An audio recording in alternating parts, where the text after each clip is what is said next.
చూస్తున్నాం. తెలంగాణ అసెంబ్లీ సమావేశాలకు కేసీఆర్ హాజరవుతారా లేదా అనేదే ఇప్పుడు చర్చనీయాంశంగా మారింది. ఇవాళ బడ్జెట్పై అసెంబ్లీలో చర్చ జరగబోతోంది. మరి బడ్జెట్ చర్చపై సభకు కేసీఆర్ వస్తారా రారా అన్నదే ఇప్పుడు హాట్ టాపిక్ గా మారింది. అయితే ఈ అసెంబ్లీ సమావేశాలకు కేసీఆర్ హాజరు కాకపోవచ్చు అన్న అభిప్రాయాలు వ్యక్తమవుతున్నాయి.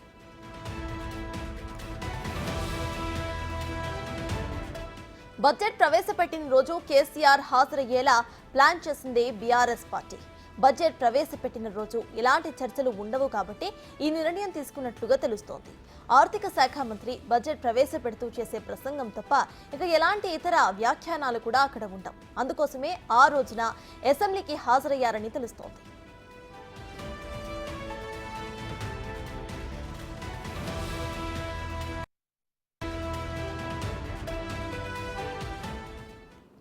తెలంగాణ అసెంబ్లీ సమావేశాలకు కేసీఆర్ హాజరవుతారా లేదా అనేది ఇప్పుడు ఇంట్రెస్టింగ్ టాపిక్. ఇదే విషయంపై పూర్తి డీటెయిల్స్ మా ప్రతినిధి సైదులు లైవ్ లో అందించడానికి సిద్ధంగా ఉన్నారు. సైదులు చెప్పండి, ప్రెసెంట్ అక్కడ అప్డేట్స్ ఏంటి?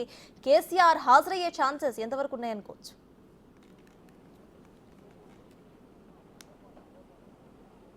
ఎస్ సర్తాజ్, ఈరోజు కేసీఆర్ అసెంబ్లీకి హాజరవుతారా లేదా అన్నది కొంత సందిగ్ధత నెలకొందని చెప్పవచ్చు. ఎందుకంటే ఆయన ఫిబ్రవరి 2వ తారీఖు రోజు ఎమ్మెల్యేగా ప్రమాణ స్వీకారం చేసిన తర్వాత ఆయన ఫామ్ హౌస్కే పరిమితమయ్యారు. అసెంబ్లీ మొదటి సెషన్ కానీ రెండో సెషన్ కానీ ఏనాడు కూడా ఆయన హాజరు కాలేదు. కానీ మూడో సెషన్స్ బడ్జెట్ సమావేశాల సందర్భంగా ఈ నెల 20వ తారీఖు బడ్జెట్ ప్రవేశపెట్టిన రోజు మాత్రమే ఆయన అసెంబ్లీకి తొలిసారి ప్రతిపక్ష నేత హోదాలో హాజరయ్యారు. సో ఇక ఈరోజు అంటే నిన్న 26వ తారీఖు హాలిడే ఉంది కాబట్టి సో ఈరోజు కేసీఆర్ హాజరవుతారా లేదా అనేది కూడా కొంత మనకి తెలియాల్సి ఉంటుంది. అయితే పార్టీ వర్గాలని మనం సంప్రదించినప్పుడు కేసీఆర్ ఇక హాజరు కారు అనేది కూడా వాళ్ళ నుంచి స్పష్టంగా చెప్తున్న పరిస్థితి కనిపిస్తుంది. ఏదేమైనప్పటికీ కూడా 25వ తారీఖు కేసీఆర్ హాజరైన రోజు బడ్జెట్ ప్రవేశపెట్టిన రోజు కాబట్టి సో ఆ రోజు ఎటువంటి చర్చ అనేది ఏమీ ఉండదు. కానీ ఆయన అసెంబ్లీ బడ్జెట్ ప్రవేశపెట్టిన రోజు మాత్రం చర్చలో అంటే చర్చ ఉండదు కాబట్టి ప్రవేశపెట్టిన రోజు అసెంబ్లీలో ఉండి ఆయన బడ్జెట్ ప్రవేశపెట్టిన తర్వాత వెంటనే నేరుగా ప్రతిపక్ష నేత హోదాలో తొలిసారి 10 ఏళ్ల తర్వాత కేసీఆర్ మీడియా పాయింట్ వద్దకు వచ్చి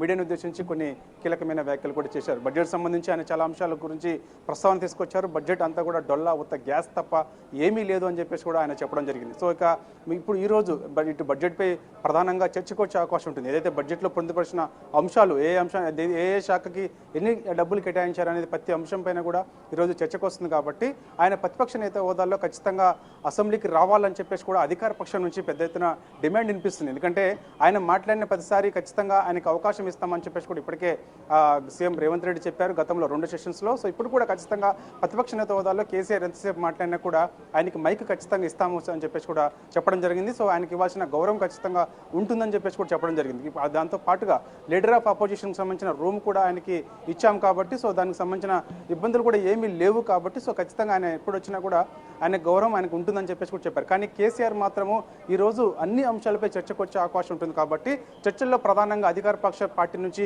ఏ అంశాలు డిమాండ్కి వస్తాయో తెలియదు కాబట్టి సో దానికి అసెంబ్లీలో కేసీఆర్ ఎటువంటి సమాధానం చెప్తారో చెప్పరో లేకపోతే ఏమన్నా ఇబ్బందులు తలెత్తుతాయో అనే అంశం దానికి సంబంధించి కేసీఆర్ అయితే అసెంబ్లీకి ఇక్కడ నుంచి రారు అనేది కూడా మనకి స్పష్టంగా అర్థమవుతుంది. ఎందుకంటే వాస్తవంగా ఒకసారి ఎమ్మెల్యేగా ప్రమాణ స్వీకారం చేసిన తర్వాత ఖచ్చితంగా 6 నెలలకు ఒకసారి అయినా సరే ఖచ్చితంగా ఆయన అసెంబ్లీకి హాజరు కావాల్సి ఉంటుంది. కానీ ఆయన ఎప్పుడైతే ఇప్పుడు మనకి ప్రస్తుతం ఆయన ఎమ్మెల్యేగా ప్రమాణ స్వీకారం చేసి దాదాపుగా 5 నెలలు దాటిపోయింది కాబట్టి సో ఇక ఖచ్చితంగా ఇప్పుడు నెక్స్ట్ మంత్ అయితే మళ్ళీ 6 నెలలు వస్తాయి కాబట్టి ఆయన అసెంబ్లీ బడ్జెట్ రోజు మాత్రమే హాజరయ్యారు. సో ఇక మిగిలిన మళ్ళీ తర్వాత 6 నెలల తర్వాత ఎప్పుడు వస్తారో ఇది ఏందో అని కూడా తెలియనటువంటి పరిస్థితి నెలకొందని చెప్పవచ్చు. దాంతో పాటుగా బడ్జెట్ రోజు హరీష్ రావు కొన్ని చిట్చాట్ చేశారు. చిట్చాట్ సమయంలో ఆయన మనం అడగగా కేసీఆర్ యథావిధిగా అసెంబ్లీకి హాజరవుతారా లేదని చెప్పేసి కూడా అడగగా ఆయన హాజరవుతారో లేదో మనకి ఎట్లా తెలుస్తుంది బ్రదర్ అని చెప్పేసి కూడా హరీష్ రావు చెప్పడం జరిగింది. దీన్ని బట్టి చూస్తే ఇంకా మనకు అర్థమైపోయి ఉంటుంది కేసీఆర్ ఇక అసెంబ్లీకి హాజరు కారు అని చెప్పేసి. సో ఎందుకంటే అధికార పక్షం నుంచి ప్రధానంగా కొన్ని ఎక్కువగా డిమాండ్ వినిపిస్తున్నాయి. కేసీఆర్ ఒకవేళ అసెంబ్లీకి హాజరైతే ఖచ్చితంగా అధికార పక్షం ఉంటుంది. ఎందుకంటే తెలంగాణ రాష్ట్రం ఏర్పడిన తర్వాత 10 ఏళ్ల పాటు కేసీఆర్ అధికారంలో ఉన్నారు కాబట్టి ముఖ్యమంత్రిగా ఉన్నారు కాబట్టి